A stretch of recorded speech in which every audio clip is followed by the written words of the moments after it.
की डरावनी कहानी। समुद्र के किनारे एक पुराना और सुनसान लाइट हाउस खड़ा था।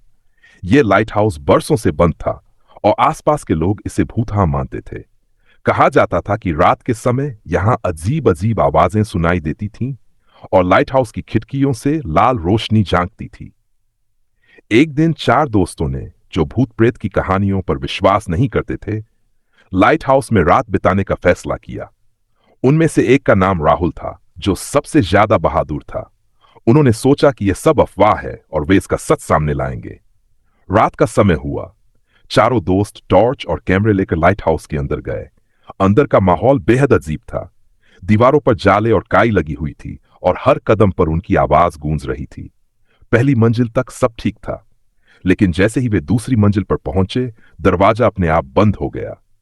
ठंडी हवा का झोंका उनके रोंगटे खड़े कर गया। राहुल ने कहा, यह बस हवा का झोंका था, डरने की कोई बात नहीं। तभी उन्हें ऊपर से किसी के कदमों की आवाज सुनाई दी। सबने ऊपर झांक कर देखा, पर कुछ दिखाई नहीं दिया। हिम्मत जुटाकर वे तीसरी मंजिल पर गए। वहां एक पुरानी डेस्क पड़ी थी, जिस पर किसी का नाम खून से लिखा था, कृष्णा। अब चारों के चेहरों पर डर साफ झलक रहा था। तभी एक जोर की हंसी गूंज उठी। यह हंसी किसी इंसान की नहीं लग रही थी। राहुल ने आवाज के पीछे जाने की कोशिश की, लेकिन अचानक लाइट हाउस की लाइट चालू हो गई और चारों दोस्तों को एक परछाई दिखाई दी। वह परछाई इंसानी नहीं थी। उसके लंबे नाखून और चमकती लाल आंखें थीं। वह परछाई धीरे धीरे उनकी ओर बढ़ने लगी। डर के मारे चारों ने भागने की कोशिश की, लेकिन दरवाजा बंद हो चुका था। तभी एक पुरानी डायरी गिर पड़ी। उस डायरी में लिखा था, जो भी इस लाइट हाउस में आएगा वह वापस नहीं जाएगा। यह कृष्णा का श्राप है। इसके बाद क्या हुआ किसी को नहीं पता। अगली सुबह जब लोग लाइट हाउस के पास पहुंचे, तो वहां चारों दोस्तों का कोई नामो निशान नहीं था। सिर्फ एक कैमरा पड़ा मिला, जिसमें आखिरी तस्वीर में एक डरावनी परछाई कैद थी। आज भी कहा जाता है कि उस लाइट हाउस के पास रात को जाने वाले लोग गायब हो जाते हैं। क्या आप उस लाइट हाउस में जाने की हिम्मत करेंगे? लाइट हाउस की रहस्यमयी सच्चाई। राहुल और उसके दोस्तों के गायब होने की घटना पूरे इलाके में चर्चा का विषय बन गई। कोई उनकी तलाश में जाने की हिम्मत नहीं जुटा पा रहा था। लेकिन उसी गांव में रहने वाला एक पुराना नाविक, रामू काका, जो उस लाइट हाउस के बारे में बहुत कुछ जानता था, ने कहा, इस जगह पर कभी मत जाना। वहां आत्माओं का वास है। यह श्राप उसी दिन शुरू हुआ जब कृष्णा नाम के लाइट हाउस के रखवाले की वहां रहस्यमय तरीके से मौत हुई थी। लेकिन एक युवा पत्रकार समीरा इस घटना की तह तक जाना चाहती थी। उसने गांव वालों की बातों को नजरअंदाज करते हुए रामू काका से पूरी कहानी पूछी। रामू काका ने बताया, कृष्णा बहुत ईमानदार और मेहनती आदमी था, लेकिन उसकी बीवी एक दिन लाइट हाउस की ऊंचाई से गिरकर मर गई। लोगों का कहना था कि यह एक हादसा था, लेकिन कृष्णा ने इसे साजिश बताया। धीरे धीरे वह मानसिक रूप से अस्थिर हो गया और एक दिन लाइट हाउस में उसकी भी लाश मिली। तब से यहां अजीब घटनाएं होने लगीं। समीरा की जांच। समीरा ने फैसला किया कि वह खुद इस रहस्य को सुलझाएगी। वह एक कैमरा और टॉर्च लेकर रात को लाइट हाउस पहुंची। जैसे ही वह अंदर गई, एक अजीब सी ठंड उसे महसूस हुई।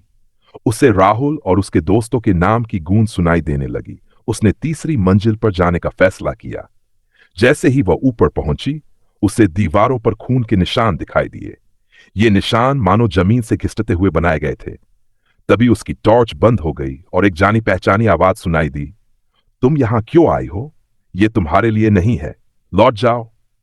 समीरा ने हिम्मत दिखाते हुए कहा, मैं सच जानना चाहती हूं। अगर तुम मुझे रोकना चाहते हो तो सामने आओ। तभी लाइट हाउस की लाइट चमकी और उसके सामने वही डरावनी परछाई खड़ी थी। उसकी लाल आंखें सीधे समीरा की आंखों में देख रही थीं, लेकिन इस बार परछाई ने उसे नुकसान नहीं पहुंचाया। उसने धीरे से कहा, मुझे इंसाफ चाहिए। मैं बेगुनाह था, मुझे श्राप से मुक्त करो। सच सामने आया। समीरा ने पूरे लाइट हाउस की तलाशी ली और एक पुराने गुप्त दरवाजे को खोज निकाला। वहां से एक लॉकर मिला जिसमें कुछ दस्तावेज थे। इन दस्तावेजों में पता चला कि कृष्णा को साजिश के तहत मारा गया था। यह काम उसके साथ काम करने वाले लोगों ने किया था ताकि लाइट हाउस की जमीन को बेचकर वे पैसा कमा सकें। समीरा ने यह सबूत लेकर पुलिस को सौंप दिए। इसके बाद लाइट हाउस के पास अजीब घटनाएं धीरे धीरे बंद हो गई। ऐसा कहा जाता है कि कृष्णा की आत्मा अब शांत हो गई थी। लेकिन रात के अंधेरे में लाइट हाउस अब भी रहस्यमयी दिखता है। कुछ लोगों का मानना है कि वह लाल रोशनी कभी कभी अब भी दिखती है, मानो कृष्णा यह देख रहा हो कि वहां कोई और अन्याय तो नहीं कर रहा। क्या आपने कभी किसी पुरानी जगह पर ऐसा अनुभव किया है? लाइट हाउस का अंतिम रहस्य। कृष्णा की आत्मा को शांत हुए कुछ महीने बीत चुके थे। समीरा ने सोचा कि अब यह अध्याय समाप्त हो गया है, लेकिन गांव के लोग अब भी लाइट हाउस के पास जाने से डरते थे। कुछ का कहना था कि वहां से अब भी रोने और चीखने की आवाजें आती हैं। समीरा ने इन अफवाहों को गंभीरता से लिया और एक बार फिर लाइट हाउस का दौरा करने का फैसला किया। रात का सफर। समीरा ने इस बार अपने साथ एक अनुभवी पंडित अच्युत बाबा को लिया। उन्होंने कहा कि इस जगह पर केवल आत्मा नहीं बल्कि कोई प्रेत शक्ति भी हो सकती है। दोनों ने आधी रात को लाइट हाउस में प्रवेश किया। पहली मंजिल तक सब सामान्य था, लेकिन जैसे ही वे तीसरी मंजिल पर पहुंचे, चारों ओर अजीब सी सिहरन फैल गई। दीवारों पर खून के धब्बे अब और गहरे हो गए थे। अच्युत बाबा ने मंत्र पढ़ना शुरू किया।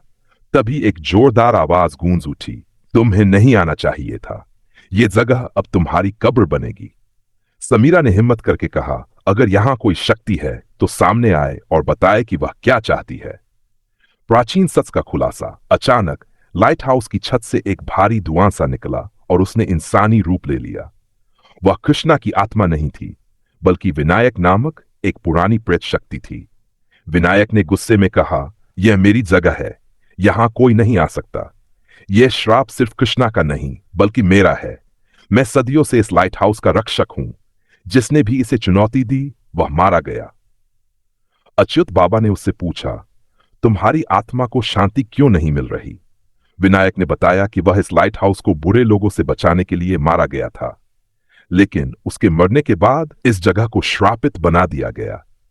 कृष्णा की मौत से पहले विनायक ही यहां की हर आत्मा को अपने नियंत्रण में रखता था। आखिरी संघर्ष।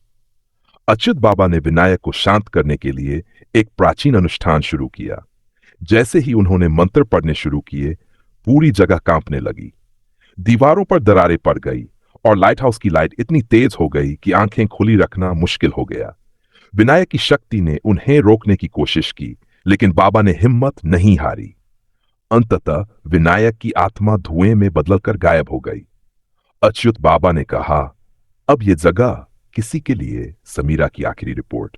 समीरा ने पूरी घटना की रिपोर्ट बनाकर एक मशहूर अखबार में प्रकाशित की। इस घटना के बाद लाइट हाउस को सरकार ने बंद कर दिया, हालांकि आज भी वहां जाने की हिम्मत कोई नहीं करता। लेकिन कुछ गांव वालों का कहना है कि जब रात को तेज तूफान आता है, तब लाइट हाउस की बंद खिड़कियों में से लाल रोशनी अब भी झलकती है। ऐसा लगता है कि विनायक अब भी अपनी जगह की रखवाली कर रहा है। क्या लाइट हाउस सच में अब सुरक्षित है या विनायक लौटेगा? यह सवाल आज भी अनसुलझा है।